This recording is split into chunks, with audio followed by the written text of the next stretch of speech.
Ciao! And just wait for a few people to join. We're super excited to be back for another live today of Turin. Just wait for a few moments for a few people to join.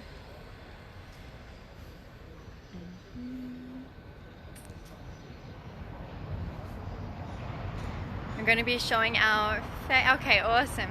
There's some few people who have joined. If you guys can let me know if you can hear me, okay, that would be great. So if anyone can do a sound check, just do a quick comment to let me know that the sound is okay, because we're outside, of course. So if there's any issues with sound during, just let us know. Just wait a few more minutes for a few people to join. But yeah, we're super excited to do another live, and this time we're going to be showing you the Quadrilatero, which is my favorite part of Turin. Awesome. So if anyone can just let me know. Okay, great. The sound is fine. Thank you. Perfect. I think we might get started. Thank you for joining. Yeah, in a second. Awesome. I can see people joining. Just wave to a few people. Whoops. Awesome. So as I was saying, today we're going to be showing you the Quadrilatero Romano, which in English means the Roman rectangle. I had to think about that for a second. And it's my favorite part of Turin. It's the oldest part of Turin. It's it's from the medieval times. And it's really characteristic. I like it because, hey Britt, I like it because it's got little winding narrow streets, and you kind of wander around the corner with cobblestones, and then you stumble upon a little cafe or a restaurant or a bar, and then you see like an old basilica from ancient Roman times. So I think it's really Italian, for what I would think of as Italian, and it's different to the rest of the city. It's different from what we showed you in the last live. Ciao Em. So yeah, so that's why we wanted to show you the Quadrilatero today. And actually we're standing right now in Largo 4 Marzo. Want to show them what's behind? So we'll just show you what's behind. We'll just turn the camera around so you can see. Okay, so we're standing in Largo 4 Marzo, and right now you're seeing one of the oldest inhabited buildings still to this day in Turin. It's from medieval times, and it's called Casa del Senato. Just had to confirm with my Italian on the pronunciation there. Senate House. The Senate House. So it was used during the Lombard rule of the region to house the dukes some of the dukes of Turin. And I think it's a nice place to start because it just reminds you of how old Turin actually is. So in the last episode we were talking about Turin and when it was founded, and it dates back to before ancient Roman times. There's something to say about that today in the live. You'll know more.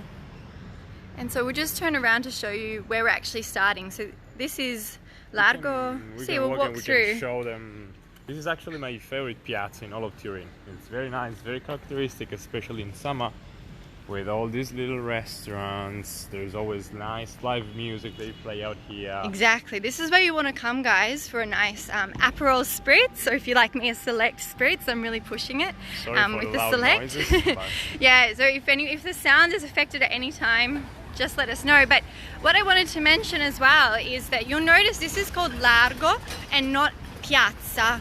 And I don't know if you've heard Largo before, but it's basically like, it means a little piazza. So instead of calling it piazza, you call it Largo. So I'm just walking through. There's lots of little restaurants and bars where you can enjoy a typical Piemontese meal. The people that follow the last live should remember. There's sun. The sun. Down there. Down there you can see the Duomo. Oh, sorry, I was not meant to tell you. Okay, so we're just walking through. You know what we're talking about? Go check last live. You can see everyone's enjoying a morning cafe. We're going through. Okay, now we commence our walk through the Quadrilatero. So you can see. We're walking down Via Porta Palatina, which then becomes Via San Tommaso. And, mind the cars, and this is actually one of the oldest streets in Turin.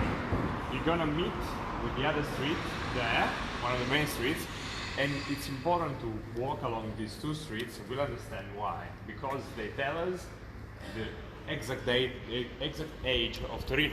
From streets you can understand that. So, Turin was basically founded in 300 years before Christ was born. There are signs of ancient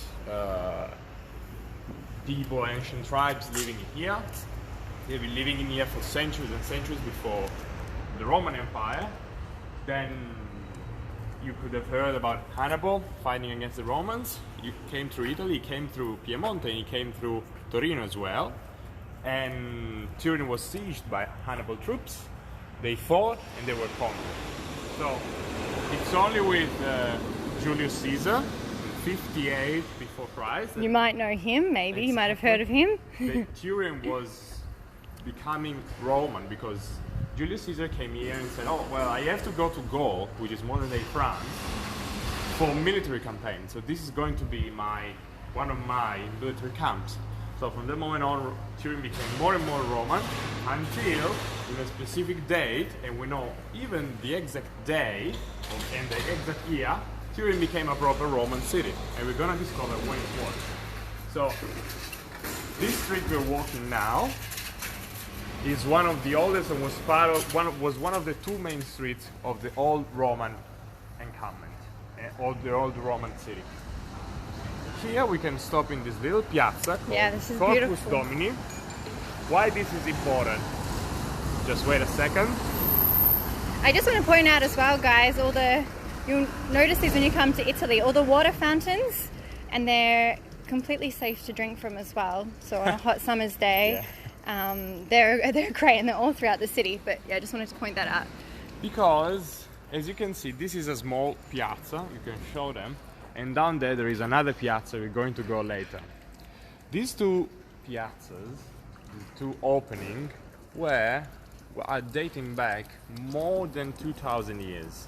This city has been structured with these two piazzas being here for more than 2,000 years. Wow. Why is that? Because during Roman times, what did they do in here live? During Roman times, they used to have the markets here. Sorry, I was just watching the car. Sure, mind them, it's important.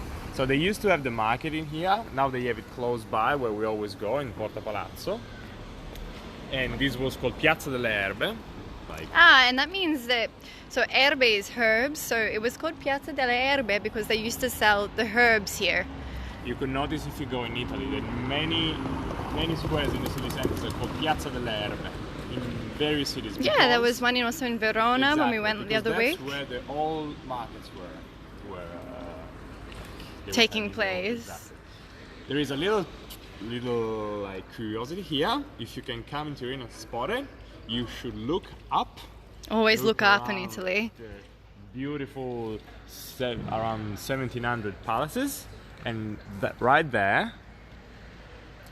There we go. You could see that's a piercing. So that's not a medieval edition, that's a recent modern art edition. And if you can see, on this side here, there is blood. From this side blue, and from the other side there is red blood. So why red and blue blood? Why red and blue? Well, first of all, that wasn't always here. It was an artistic installation that was somewhere else in the city, and it's called Stolen Kisses. Stolen Kisses? Don't ask me why it's called like that. But why did they decide to put blue and red blood? Because they want to signal the both sides of the city, because blue is the color of nobility because of the Savoya house and the royal house, while instead the red blood for the more leftist and worker soul of Turin. It was especially famous during the 70s, the 80s. It was a big workers movement, so they wanted to signal both souls of the city, both sides of the city. So yeah, another hot tip, if you don't do it already, when you come to Italy, always look up. Always look up. There's always something to be Just discovered. mind the cars, but look up. Mind the cars, but look up, exactly. You know, Italians are a bit crazy when they drive. At least according to Liv. So we're going to keep walking through the Quadrilatero onto our next destination. And also another curiosity, you'll notice a lot of these signs in Turin and throughout Italy when you're coming across a historical place in the city. So this one's just talking about the piazza that we were just They in. basically put it there to stall our job. To steal our jobs. Okay, so we're coming through. This street you can see there, it's crossing, it's called Via Garibaldi, which is now one of the main shopping streets in Turin. Via Garibaldi, and it's also, it's one of the oldest streets in Turin In ever. fact, we are stopping here at this corner because this exact corner here between these two streets was the proper city center of ancient Roman times. Why? The city center of ancient Rome. Very much. Exactly. Why? Because look at the street, look how wide it is, and exactly perpendicular goes from more or less east to west. And this goes instead more or less north to east, because Roman cities were perfectly perpendicular. They had perpendicular roads, and they had two main roads. This one was the Decumano Maximo, and this one was Il Cardo. This one was Exactly. Il Cardo. Where they were meeting, so in this case in here, it was the perfect city center. We know that in ancient Roman times there were the two main streets, and there were four main gates. We saw one in the other live, Porta Palatina, which was roughly down there. We had another down there. There is no more. We have one down there, which was, as we said in the last live, it's now part of Palazzo Madama and Porta and See, Castle. exactly. If you look right down there, you can see Piazza Vittorio. Piazza Vittorio, where we were in the last live, and part of Palazzo Madama. And finally, there was one down there that is no more existing. So why is this street important? Not only because it's one of the oldest streets in Turin, but because thanks to this street, we can know exactly the day Turin was created as a Roman town. Because you have to understand that this being the main street, the largest street, it wasn't like random, the fact that they built it exactly in this direction, in this way. Because they had people called agrimensores that they decided to build them during specific days for specific things that happened, and they used the stars and the position of the sun that was rising and setting Wow. in order to determine which way. So thanks to combined work of archaeological studies and astronomical studies, they saw that the sun rising and setting around the years that they could see as more likely was exactly the 9th of January of the year 28 before Christ. So we know that from that day the street was laid down and Turin was properly a Roman town. So just as a Roman rule, it was more than 2,000 years old. Wow. Exactly. And now we can move through. I just wanted to show you as well, so you can see here they've got the characteristic flags, and it's saying welcome in the Contrada. What is Contrada? Contrada is, we can say, a little neighborhood. Welcome to the neighborhood of the Guardinfanti. It's very nice. There is, we can show them. I can show you just down here, because I think that's something that I always noticed when we walk down the Quadrilatero, is these medieval flags, which I think lots of places in Italy have them, even if Siena is probably more famously known with the Palio and hanging flags like this through the town. But yeah, there's other places in Italy too. Very medieval. Very medieval. This part of town is very Roman and very medieval. It's the most ancient part that still remains, and still you can see that it still remains because it has, as I was saying before, perpendicular streets crossing each other. So, and I wanted to say as well that Garibaldi used to actually have the river flowing through it. exactly, true. So it was another reason why it was a good place to populate, close to a water source. And so in order to give who's listening a better understanding of how big this part of town is, the very core, the very center, Turin is 130 square kilometers, or 5,000.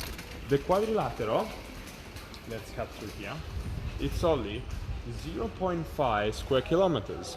Wow, tiny. Very tiny, 0.2 miles, so it's very, very tiny. Turin now hosts around 880,000 people, while in Quadrilatero there are just 5,000 people, so it's very small, very tiny. Yeah, I would love to live in this part of town, and in fact, I used to live in this part of town for a little while, which we'll get to the piazza where I used to live. Yeah, we're gonna soon. It's a very important palazzo. And Liv is gonna show you a nice food tip. See, exactly. Of course there'll be food tips in this live. And so we can, while we walk, we can talk a bit more about the legend of Turin. As I told you, the legend of Turin. It was founded in around 300 years before Christ. But there is a legend that dates way before. Why? Because when they were building another part of town called the Citadel, they found an old statue that was referring to the goddess Isis, or Isis, I don't know, it's pronounced in English, which was of course an ancient Egyptian goddess. Why is that? Probably because during the Roman Empire the different religions were mixing all together, so Romans were taking like divinities and deities from the Egyptians and they were mixing them all together. But for some historians instead, that's not true. For some historians, they say that some Egyptian tribes, there is also an ancient Egyptian legend about this, dating from the 1500s and 1300s. Some Egyptian tribes, they were worshipping Apu, or Api, which was the bull in the Egyptian religion, left from Egypt because they had problems with the people ruling Egypt at the time, and so they migrated to the Mediterranean until they arrived in a wide plain, in a big plain. You can go through here, I guess. In a big plain with a big river that reminded them of River Nilus. Wow. And for some of them, the Nile River. Turin. So, for some of them, for some archaeologists, they thought that like ancient Egyptian tribes dating back from 1500 or 1300s, they came here, they took here But just wait a moment.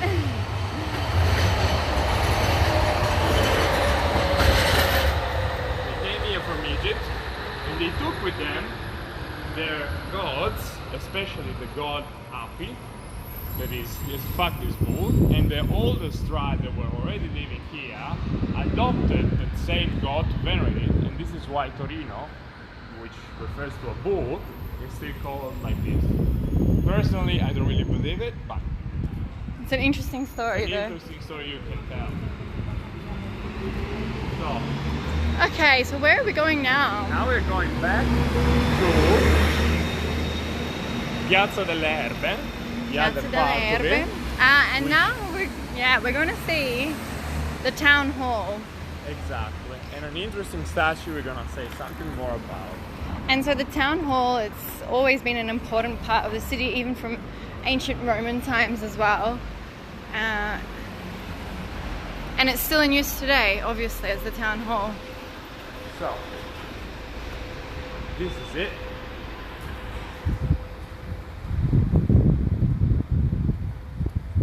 This is the town hall, or city hall. It's a beautiful building. Palazzo di Città. Exactly. In Italian. And just walk back so you can see it properly. And here's the statue that we're going to talk about as well. Yes. So, this, the guy standing up there, that is called, and also gives the name to the piazza, the Green Count. The Green Count. Conte Verde. So who was him? Of course, if there are counts or dukes or kings in Italy, in Turin especially, you can be sure that they refer to the House of Savoy. So him especially was from the 1300s, of course after Christ, and was one of the most important nobleman from the House of Savoy. He was called, curiously, the Green Count because he was a sort of a flamboyant person. He liked to tour around Europe with his horse, completely dressed in green, and joust and parade and do a lot of competition. And it was known in all of Europe as the Green Count because he was always like dressed in this bright green, and he was winning a lot of competition. Ahead of the times. Exactly. Style. He was very famous, became very famous and very well known in Turin and in all of Europe, really. And in fact, you might have heard about two little towns in Italy called Genoa and Venice. And maybe some of you know that they fought many, many wars. One of the biggest was in between 1300s and 1400s. They were fighting a lot for the dominion of the Mediterranean until this guy said, okay, you guys have to stop, this can no longer go on. And so they signed a peace treaty, and they both came here in Turin to sign it. There was the Treaty of Turin where they signed a peace, and after that they finally stopped fighting. But he also was, being from the House of Savoy, very religious, because the House of Savoy is famous for its like devotion to Christianity and Catholicism. So you can see that this statue was built in order to commemorate his participation in the crusade, called one of many. And in fact, he died during one of those. You can see him today. He's buried in modern-day Campania near Napoli. Find the taxis.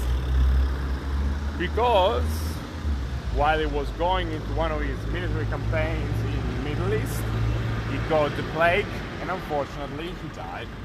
Ah, he caught the plague, okay. He got the plague. It was very common during the time. See, very common.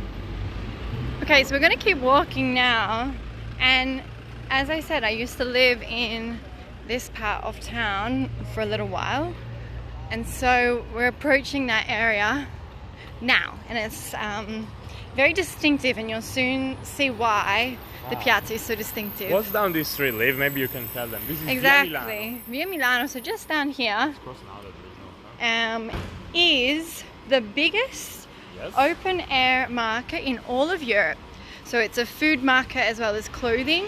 It's called Porta Palazzo, and it's fantastic. It's where we do our weekly shop for fruit and vegetables and meats and fish, and yeah, it's great. So we might do another episode there at some stage. Just wanted to show you this cafe as well as we're walking past. It's a historical cafe and very good for tea in particular. Okay, so we're walking down You can see that in this part of the Quadrilatero, a lot of streets have names referring to courts, to like the judiciary system, because in this street, for example, this is called the Via, what to call it? Via Corte d'Appello, like Street Court of Appeal, because down here and in other parts there was the old Tribunal of Turin before it was rebuilt in a very ugly building. Now you don't need to visit it, but now after they moved the tribunal and the courts from here, this area was a bit forgotten. Thank you. Which was a big shame because it's in the very, very city center. Now, fortunately, they renewed it. There are a lot of nice restaurants, nice houses. There is a big market, and there is some historical places too you can visit, of course. One of them is just down there where someone used to live. Exactly. So we're heading towards Piazza Savoya. Yes. And you'll notice in a second a reason why it's so characteristic and worthwhile visiting. It's an old, very old piazza in Turin, and during the years, if you look into the history of Turin, you'll see that there was always constant battles with France. France always wanted to take over Turin, and at one stage they did. And during that time, very briefly, during that time, this piazza was renamed as Place de France. I don't know any French, as you can tell, but it was renamed. But then swiftly, when it was reclaimed by the Savoya family, it was renamed as Piazza Savoya, obviously. And do you know what was in there before in ancient times? One of the four gates, the one pointing to the west. One pointing to the west. So yeah, it's a very old piazza in Torino, and it's very beautiful. We can show this as well that we're walking past. This was what I was telling you before. Feels like a Greek temple. Was one of the entrance to the tribunal. You can see it, it's very grand, and it looks like a Greek temple. So you can ask yourself, but why did they do it so big and so grand just for a court of justice? Well, it's a common thing that they did throughout Europe. For those of you that might have gone to London, you can visit the Court of Justice there, which is very beautiful, very, very beautiful. What does that look like? Looks like a modern day basilica. So why did they do these things? Because the architect wanted to install in whoever was going there sort of a divine terror, or like being judged from someone higher than you, being judged from the law. So that like you were exactly were very small compared to the law, and like the law was above you and above everyone. Had to be obeyed, exactly. So that's why they wanted to create them, also with sort of like a religious vibe to them. I'm going to just flip the camera around so you can see, because now we're approaching Piazza Savoya. Okay, so I think now you should be able to see why it's so recognizable. Just getting up there, you can see in the middle of the piazza there is an obelisk. So this long, tall column here. And what's written on that? You know it? What's written on that? So the obelisk was erected in the 1800s, I think 1857. Yes. 1857, and it was erected to commemorate or celebrate signing of the laws that basically stripped the church of some of its powers. But it celebrated the separation of the church and state, which was a big thing at the time. And also the commemoration in 1848. No enthusiasts out there, I'm sure I have many. Before Italy had the constitution in modern day, they had the previous constitution, mind the gap. And that's wanted to signal every we can come a bit closer, it's hard to read from there. There are different names of towns and cities written in red because they wanted to signal every single city in which the new law, the new constitution was valid, it was like had power on. Wow. See, there are many all around them.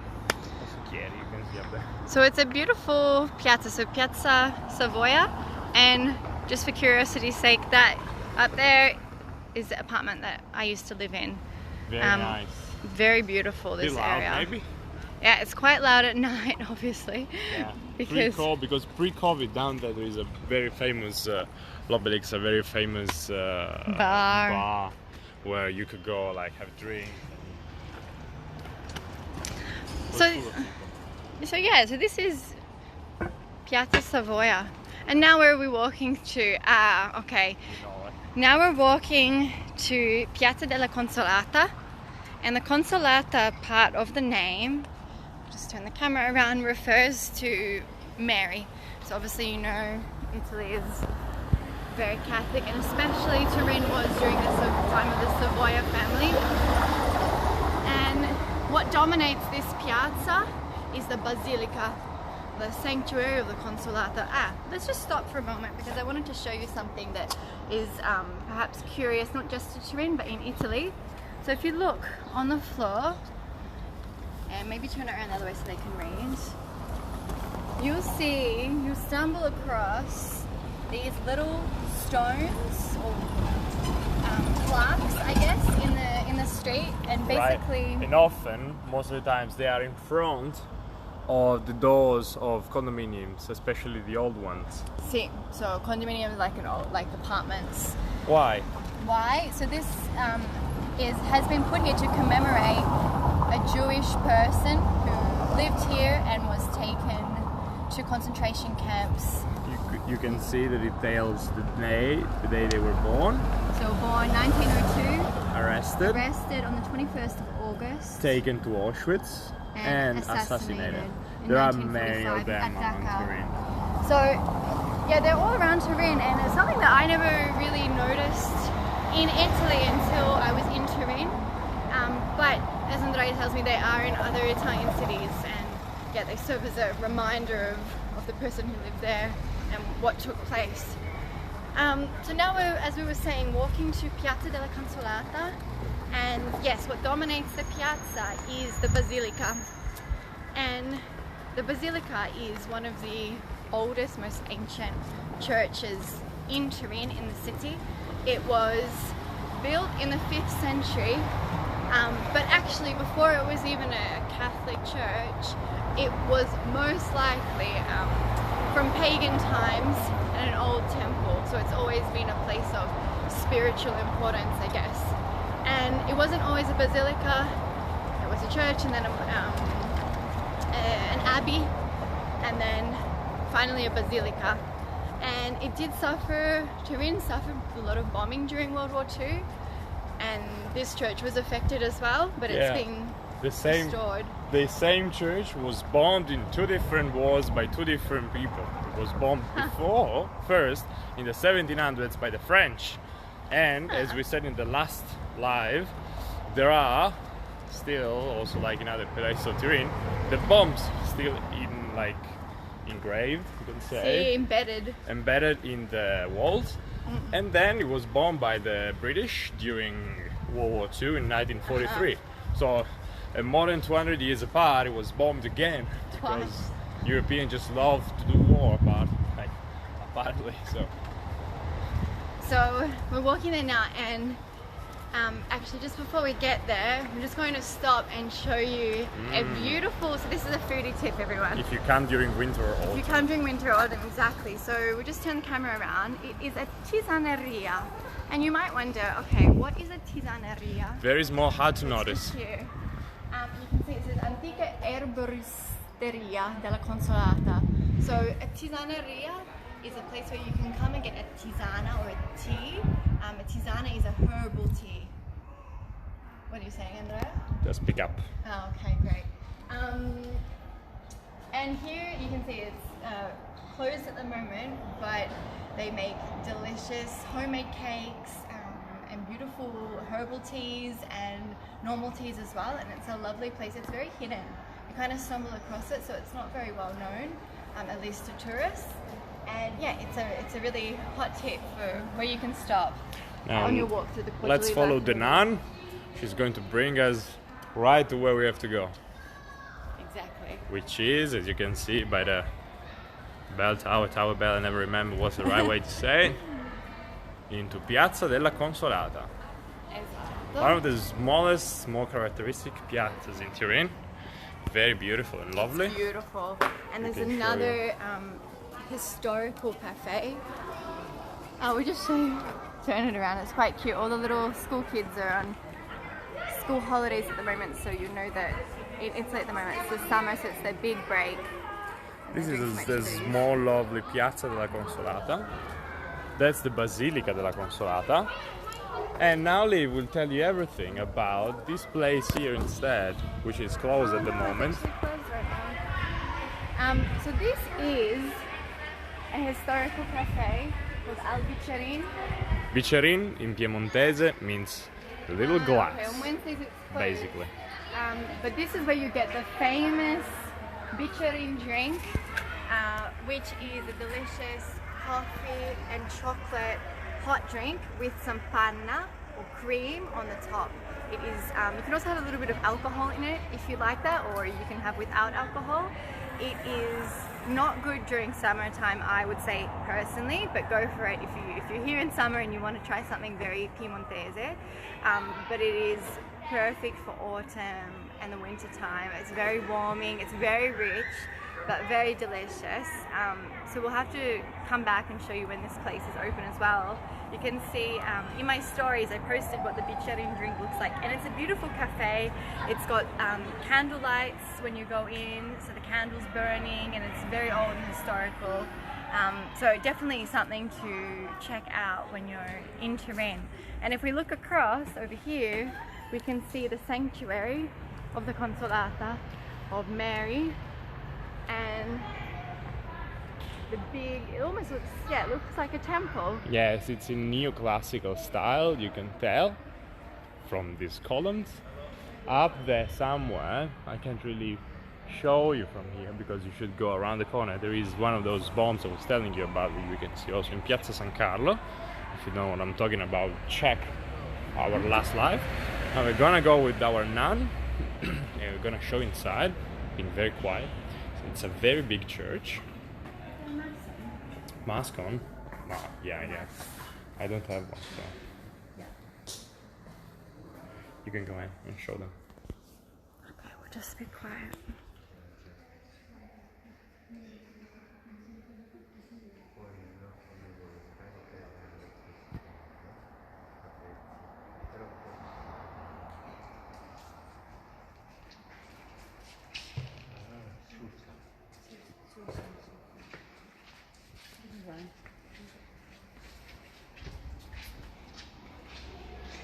So we're just exiting now from the beautiful basilica. And Andrea, what can you tell us? What more can you tell us about the basilica? And also, actually, let's see how good his Latin is. If you can tell us what's written up there. So also, if you watch the last live, I can actually tell you a bit. Not that I know much Latin. You must know what's the worst in my class at art, but I can translate you this. Super beautiful. So you can see, I don't know how to pronounce it, but this part here, oops, Auguste Turininium, that was Turin. That means Turin. Exactly. Consolatrix, I believe, is protector. It's referring to Mary, of course. Mary the protector. And it's saying you should start from Consolatrix et Patron. Consolatrix, which means someone that like cheers you up. I don't know what to say in English when you said. See, someone who cheers you up. And protector, and that's genitive. You have it also in English. Consolatrix and protector of Augusta Taurinorum. So Consolatrix and protector of Turin. There you go. He passed his Latin will test. Be proud, we can say about this tower. Now just move so we're not in the sun, so you can see it properly. This tower is old because, as I told you before, Turin, the Roman Turin had like 2 main streets and 4 gates. But all around the town there were walls. They were 5 meters high and 2 meters wide, very big, and it had more than 20 observation towers, observation and protection towers. How do we know that? We dig them up, and also one of them, it's here. It's not this one, of course. This was built on, but they built on that original tower to build this bell tower. And we are very close, of course, to the other gate we saw before in the other Porta Palatina. Porta Palatina, because that was the shape that the city was having, perfectly like was in the rectangular. So this was, of course, constructed after and after. It's a late 900. Like there was a part that was built in the 900s, then another part in the 1300s. Like in all most historical buildings in Italy, you have different time periods of like later additions, because maybe they were ruined or maybe they built up other things. In fact, even in there is a little plaque in Italian that said that this tower is more than 1,000 years old. Wow. So it's a beautiful piazza and one of my favorites, especially for the Biccerin. Yes. That we like even if we're lactose intolerant, so we recommend it, like, it's My turn. I guess that we can say goodbye for today. It was a quick tour, this one. Here we go. Thank you for watching, and watching. we'd love to show you around another place in Turin next time. Yes. If you have any questions about Turin or Piemonte, please let us know, or any suggestions of places that you would like to see in the region, or in Italy as well, as we'll be doing some more travel throughout Italy this year. Thankfully. Thank you for watching. Ciao. Have a nice night. Ciao.